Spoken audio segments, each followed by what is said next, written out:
Scholastic Press's book, What a Truly Cool World by Julius Lester, illustrated by Joe Cepeda.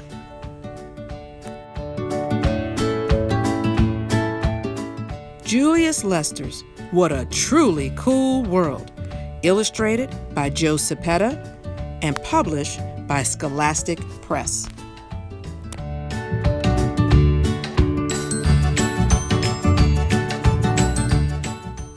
When God finished making the world, he felt as bright and sunny as love.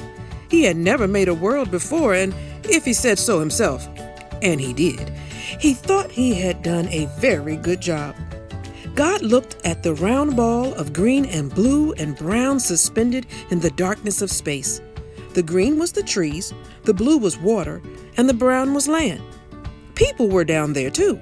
Black, white, yellow, and red ones, and animals. Horned, clawed, winged, and furry. God smiled and decided to go home and get ready for bed. Just then, Shaniqua, the angel in charge of everybody's business, came bursting through the door of the throne room.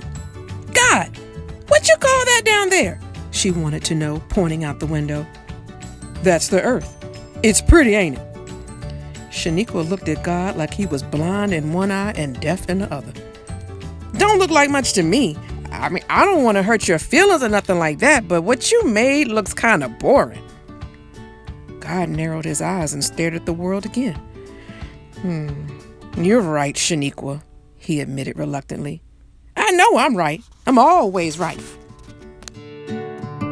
The next morning, God woke up ready to do some more creating, but he didn't know what. When he walked into the throne room, the Hallelujah angelic choir of 6 trillion voices started chanting like it had done every morning for the past 90 trillion years. God, he's our man. If he can't do it, no one can." That's true, God thought. I am the man. "Bruce!" he called out. Bruce was God's secretary. He was standing in the corner brushing his wings. "Yo, what's up, deity?" he asked, hurrying over to God. "Bring me a pair of scissors." Bruce had no idea what scissors were, since they hadn't been invented yet. He flew off to the library of everything that is going to be and typed scissors on the computer. Poof! Next thing he knew, he was holding 2 long, sharp pieces of metal joined in the middle. "Awesome!" Bruce proclaimed. He flew back to the throne room. "Here you go, mighty one!"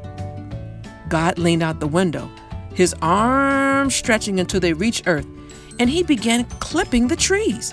Tiny green pieces of leaves floated down to the ground, and that was how grass and bushes came to be. "That's better," God declared. "Now the world isn't so brown." That ought to satisfy Shaniqua. God wasn't finished being pleased with himself before Shaniqua charged into the throne room. "How's that?" God asked proudly. Shaniqua was not impressed.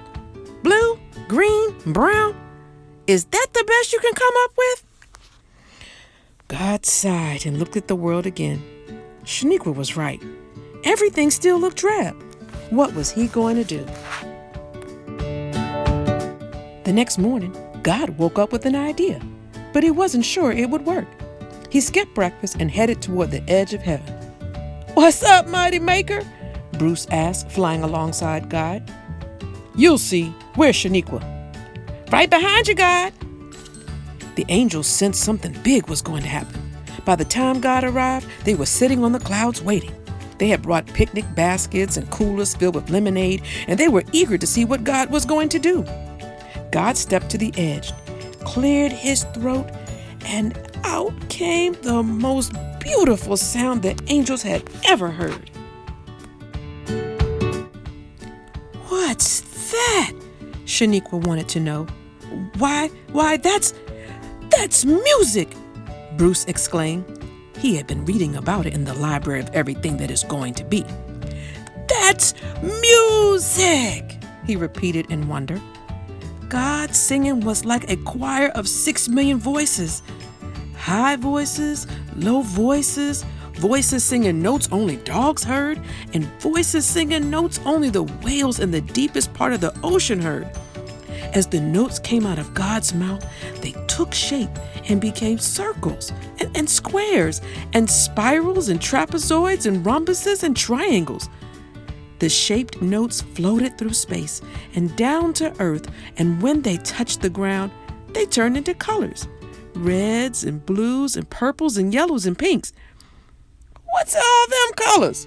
an angel asked Bruce and pointed down at the earth. Bruce shook his head slowly in amazement. "Those are flowers." "Flowers," the angels repeated in hushed whispers. Shaniqua couldn't believe what she was hearing and seeing. "Go on with your bad self, God," she laughed with delight. As the notes sprinkled into the ground, they bloomed, and each one said its name, and its name was like music. Daffodil, sunflower, chicory, amaranth. Let me hear you say that. Amaranth. That's almost as pretty as God singing, ain't it? Chamomile, gardenia, baby's breath. Close to the evening, God stopped and looked at Shaniqua. "Give me 5, he said to her, holding out his hand. She slapped it hard. "You are truly cool, God. Truly." That night, when God went to sleep, he slept soundly. Finally, he was done with creating the world.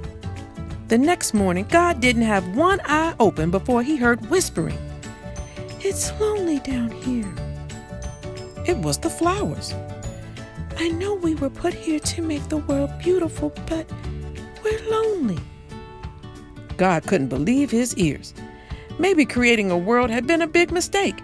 He was probably going to be hearing nothing but complaints from now until. "Bruce!" God called in a voice so loud that heaven shook. Bruce had been trying to explain to his wife why he hadn't brought her any flowers yesterday when he heard God's voice. "Oops, I got to go. Himself is not in a good mood today. Don't wait dinner." He put on his wings and was out the window. When Bruce reached God's house, the Almighty was sitting on the porch drinking coffee with his wife, Irene God. Bruce had always wondered what God's first name was, but he had never had the nerve to ask. "Good morning, terrific Titan." "Ain't nothing good about it." "What's the problem?" "It's them flowers I made yesterday. They're lonely." "Well, sing something into creation to keep them company," Bruce said, and underneath his breath he added, "George." "My voice is hoarse from all that singing I did yesterday." "And what did you just call me?" God asked, getting angry. Nothing, fearless fixer, nothing." "This is not the morning to mess with me." "Yes, sir." "Where's Shaniqua?" "She likes your singing so much that she's at home trying to teach herself to sing." "Well, how does she sound?" "Well, to tell the truth, almost as good as you." God smiled. "Go get her. I want to hear this for myself." A few minutes later, Bruce returned with Shaniqua. She had never been to God's house or met his wife, and she was as proper as a little girl playing grown-up. "Bruce says you can sing almost as good as me," God said. Shaniqua blushed and shook her head. "No, sir, I just be singing around the house. That's all, singing to myself, really." "Well, let me hear you." Shaniqua opened her mouth. The sound that came from her throat was as soft and smooth as a flower's breath. As quiet as it was, it could be heard all over heaven. The angels stopped what they were doing to listen. The sound was so beautiful that water began to flow from their eyes. And that is how tears came into creation. The music went out into the universe. The stars and the planets had never heard anything so beautiful. Tiny pieces started falling off of them. These were their tears. The pieces floated down through space until they reached the earth. People looked up at the tiny scraps fluttering around. The yellow one, were the sun's tears. The blue ones were tears from the moon. The white ones were star tears, while the red ones were from Mars and the orange ones from Venus.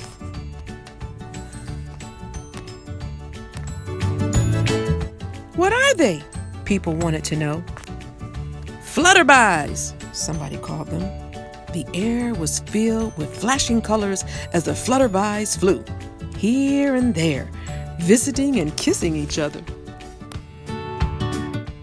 Look what you done, God said to Shaniqua. You created flutterbys. Wrong, said Bruce. That silly word is never going to exist. Well, what are they? God wanted to know. Shaniqua smiled. I know. The people are a little confused. What they mean to say is butterflies. Ain't that pretty, Irene? Mrs. God agreed that it was. So did God. So did the people on earth.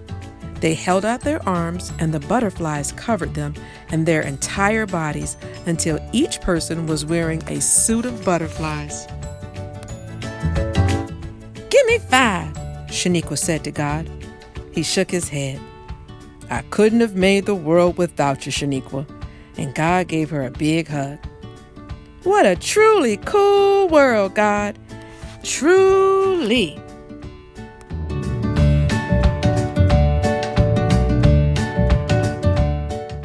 The end. I hoped you enjoyed this story by Julius Lester, published by Scholastic Press. What a truly cool world.